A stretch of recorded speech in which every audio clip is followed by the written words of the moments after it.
یہ بات ہے قرآن کی،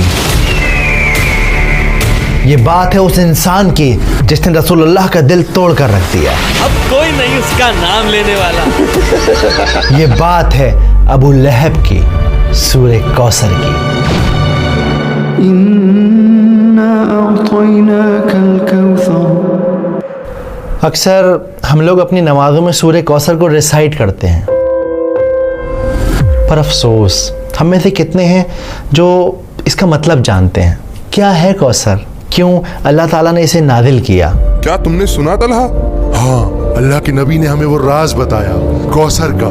سبحان اللہ۔ اور سب سے ضروری بات، سورہ کوثر کا آج ہماری زندگی میں کیا ریلیونس ہے، جانیں گے اس ویڈیو میں۔ بسم اللہ الرحمن الرحیم۔ إنا أعطيناك الكوثر فصل لربك وانحر إن شانئك هو الأبتر۔ سورہ کوثر قرآن کی سب سے چھوٹی سورت ہے۔ قرآن کی بہت ساری خوبصورت باتوں میں سے خوبصورت بات یہ ہے کہ ہر آیت کے پیچھے، ہر سورت کے نازل ہونے کے پیچھے ایک کہانی ہے، ایک سچی کہانی، اور ایسا ہی ایک دل دہلا دینے والا، دل کو چیر کر رکھ دینے والا واقعہ ہے سورہ کوثر کے نازل ہونے کے پیچھے۔ پہلے اسے سمجھتے ہیں۔ مکہ کی وہ دوپہر خاموش تھی، لوگ اپنے اپنے گھروں میں آرام کر رہے تھے، مگر اللہ کے نبی خاموش بیٹھے تھے۔ اندر سے دبی دبی سسکیوں کی آوازیں مٹی کی دیواروں سے ٹکرا کر واپس آ رہی تھیں۔ ان کے بیٹے عبداللہ اللہ کو پیارے ہو گئے تھے۔ وہ ننھا سا جسم جو کل تک ان کے سینے سے لگ کر سانس لیتا تھا، اب مٹی کی گود میں تھا۔ مگر برابر والی دیوار سے ٹیک لگائے ایک آدمی کھڑا تھا۔ مجھے بھی بتاؤ ابو لہب، کیا معاملہ ہے؟ صبر رکھو قبا، صبر۔ یہ آدمی اور کوئی نہیں بلکہ رسول اللہ کا چچا تھا۔ اندر سے آتی ہر سسکی اس کے چہرے کی مسکان بن رہی تھی، اور پھر وہ خوشی سے چلایا، بطیرہ محمد، بطیرہ محمد۔ ختم ہو گیا محمد کا بیٹا، ٹوٹ گیا محمد کی نسل کا سلسلہ۔ اس کی آواز نے نبی کا دل چیر کر رکھ دیا۔ غلاموں کو اس نے کھجوریں بانٹیں، اپنے دوستوں کے ساتھ قہقہے لگائے اور سب سے کہتا رہا، تم نے سنا میری جان، میرے بھتیجے کی جڑ کٹ گئی۔ اب کوئی نہیں اس کا نام لینے والا۔ اس کی ہنسی، اس کے الفاظ ہوا میں سانپ بن کر تیر رہے تھے، مگر اللہ نے اپنے نبی کو اکیلا نہیں چھوڑا، انہیں ایک تحفہ دیا۔ یہ تحفہ تھا سورہ کوثر۔ اس صورت میں اللہ نے اپنے نبی سے کہا کہ اے نبی، آپ فکر نہ کریں، ہم نے آپ کو کوثر عطا کی ہے، تو بس آپ عبادت کیجیے اپنے رب کی، اور وہ جو آپ کو بار بار بطیرہ محمد کہتا ہے کہ محمد کی جڑ کٹ گئی، نسل کٹ گئی، اصل میں ان کی نسل ختم ہو جائے گی۔ اللہ کے نبی کے چہرے پر مسکان آ گئی۔ دن ڈھل گیا۔ ابو جہل بے وقوفوں کی طرح ہنستا رہا۔ اسے کیا خبر کہ اللہ نے اسے جیتے جی برباد کر دیا۔ نسل کٹ گئی۔ تو میرا خیال ہے کہ ابھی اس لمحے آپ اس بات کو اپنے دل میں اتار لیجئے کہ سورہ کوثر کو آپ اس لیے ریسائٹ مت کیجیے کہ وہ چھوٹی سورت ہے، بلکہ آپ اس لیے ریسائٹ کیجیے کہ اللہ تعالیٰ نے وہ ایک تحفے کے طور پہ ہمارے نبی صلی اللہ علیہ وآلہ وسلم کو دی ہے، تاکہ انہیں یہ احساس دلایا جا سکے کہ ان کا اسٹیٹس اتنا ہائی ہے، ان کا مقام اتنا اونچا ہے کہ اللہ سبحانہ و تعالیٰ خود انہیں تسلی دے رہے ہیں، ان کو کنسول کر رہے ہیں۔ ابو اروا، سنا تم نے؟ اللہ نے نبی کا مقام اور اونچا کر دیا ہے۔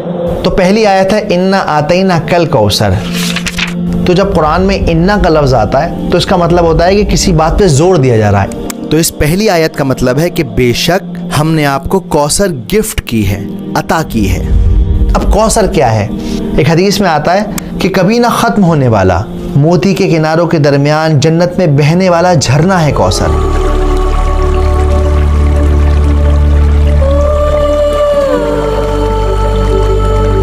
جس کا پانی برف سے ٹھنڈا ہے، جس کا پانی شہد سے میٹھا ہے، اور جس کا پانی دودھ سے زیادہ سفید ہے، وہ ہے کوثر۔ اب یہاں پر آتینا کا جو لفظ ہے اس کا مطلب ہوتا ہے تحفہ دینا، گفٹ دینا۔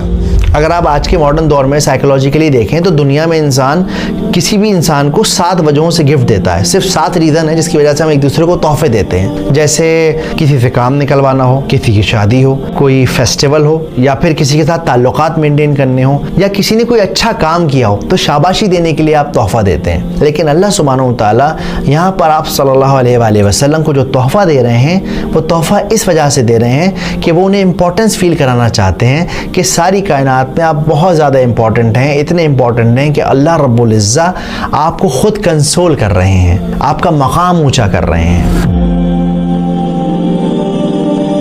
کوثر جنت کا جھرنا تو ہے, اس کے علاوہ اور کیا تحفے دیے ہیں اللہ نے. اللہ سبحانہ و تعالیٰ نے ہمارے نبی کو قرآن دیا ہے جو ہمیشہ رہنے والا ہے اور آج بھی ہمارے ساتھ اور ہمیشہ رہے گا. اس کے علاوہ اور کیا تحفے دیے ہیں اللہ نے. اور سب سے بڑا تحفہ یہ ہے اللہ نے اپنے نبی کا نام تا قیامت زندہ رکھا ہے, اپنے نام کے ساتھ جوڑ دیا ہے نبی کا نام. واقعی سبحان اللہ. اس کے علاوہ انہیں بیٹیاں دی ہیں. بار بار ابو لہب کہہ رہا تھا کہ بطیرہ محمد, بطیرہ محمد, کوئی لڑکا نہیں ہے ان کا, کیا نام چلے گا ان کا. لیکن آپ دیکھیں آج بھی ہم اپنی بچیوں کے نام آپ صلی اللہ علیہ وسلم کی بیٹیوں کے نام پر رکھتے ہیں, آج بھی انہیں یاد کرتے ہیں. رقیہ, فاطمہ. اس کے علاوہ اللہ سبحانہ و تعالیٰ نے آپ صلی اللہ علیہ وسلم کو صحابیوں کو تحفہ دیا جو ان کے ساتھ کھڑے تھے, جنہوں نے اپنے جسموں پہ چوٹ کھائیں صرف اس لیے کیونکہ اسلام حق کی راہ تھی, کیونکہ نبی کا پیغام تھا. تو انا اعطیناک کل کوثر. اگلی آیت فصلی لربک وانحر.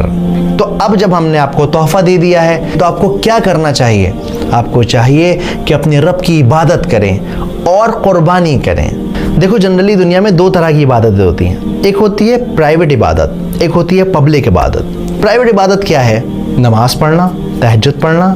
پبلک عبادت کیا ہے؟ قربانی کرنا, اس کا گوشت لوگوں میں بانٹنا, لوگوں کی مدد کرنا. تو اللہ سبحانہ و تعالیٰ اس آیت کے اندر ان دونوں عبادتوں کا ذکر کر رہے ہیں. اب یہاں پر یہ جو ونہر کا لفظ ہے اس کا مطلب ہوتا ہے قربانی دینا. اسی لیے عید الاضحیٰ کے دن کو یعنی کہ بقرعید کے دن کو یوم النحر بھی کہا جاتا ہے, یعنی قربانی کا دن.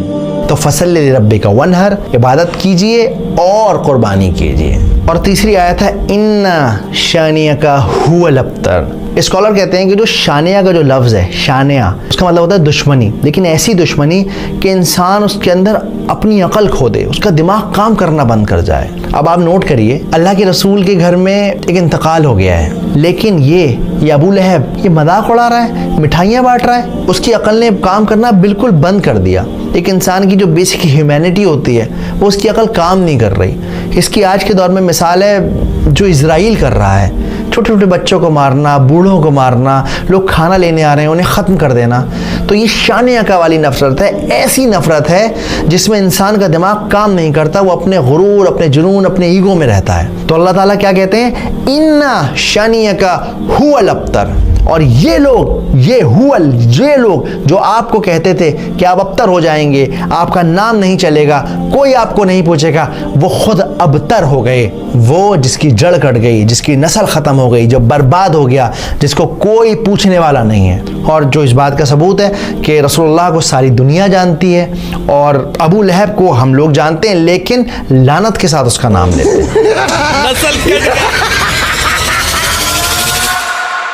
لیکن آج اس صورت کا ہماری زندگی میں کیا ریلیونس ہے, کیسے ہم اس صورت کو اپنی زندگی میں اتار سکتے ہیں. دیکھیے آج بھی اکثر ایسا ہوتا ہے کہ ہم پریشان ہوتے ہیں نا تو لوگ تانا مارتے ہیں, 4 لوگوں میں بیٹھ کر مذاق بناتے ہیں. ایون جب گھر میں بیٹیاں پیدا ہوتی ہیں نا تو اپنا ماتھا پیٹ لیتے ہیں.